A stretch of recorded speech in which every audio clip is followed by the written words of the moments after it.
मित्रांनो, खास उन्हाळी कांद्यासाठी पहिली महत्त्वाची फवारणी नेमकं कोणती घेणं गरजेचं आहे सगळ्यात अगोदर समजून घ्या। बऱ्यापैकी 25 ते 30 दिवसाच्या आसपास ज्यावेळेस आपण तणनाशक मारून घेतो, तणनाशक मारून झाल्यानंतर 4 ते 5 दिवसांनी आपल्याला पहिली फवारणी घ्यायची। तर ती का घ्यायची आहे मित्रांनो, जर तुम्ही कधी कधी निरीक्षण केलं तर आपल्याला जी कांद्याची पात राहते तर ती शेंड्याच्या दिशेने जमिनीच्या साईडला करपत यायला म्हणजे जळत यायला सुरुवात झालेली आपल्याला पाहायला मिळते, ज्याला आपण करपा रोग म्हणतो। तर हा करपा रोग नियंत्रित करण्यासाठी आपल्याला पहिली महत्त्वाची फवारणी घ्यायची।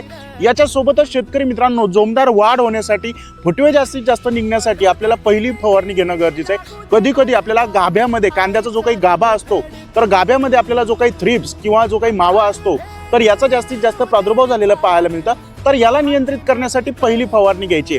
एक कीटकनाशक सांगतो मित्रांनो, कीटकनाशकामध्ये थायमोथॉक्झाम प्लस लॅम्बडासायलोथ्रिन हा घटक असलेला आलिका या कीटकनाशकाचा आपल्याला वापर करायचा आहे 10 मिली प्रति 15 लिटर फवारणी पंपसाठी।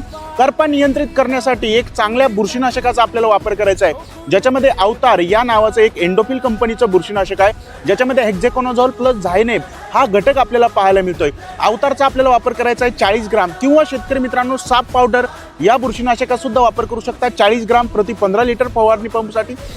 जोमदार फुटवे होण्यासाठी, जास्तीत जास्त वाढ होण्यासाठी 1261 या विद्राव्य खताचा आपल्याला वापर करायचा आहे 100 ग्राम प्रति 15 लिटर फवारणी पंपसाठी। आणि एखादा चांगलं टॉनिक वापरायचं आहे। चांगल्या टॉनिकमध्ये तुम्ही ऑक्सिजन या टॉनिकचा वापर करू शकता 50 मिली, किंवा शेतकरी मित्रांनो बायोविटा एक्स या टॉनिकचा वापर करू शकता 40 ग्राम प्रति 15 लिटर फवारणी पंपसाठी। सध्या दव धुकं पडतंय, कंपल्सरी सिलिकॉन बेस्ड स्टिकर वापरायला इथं विसरू नका मित्रांनो। अशा प्रकारे फवारणी करा।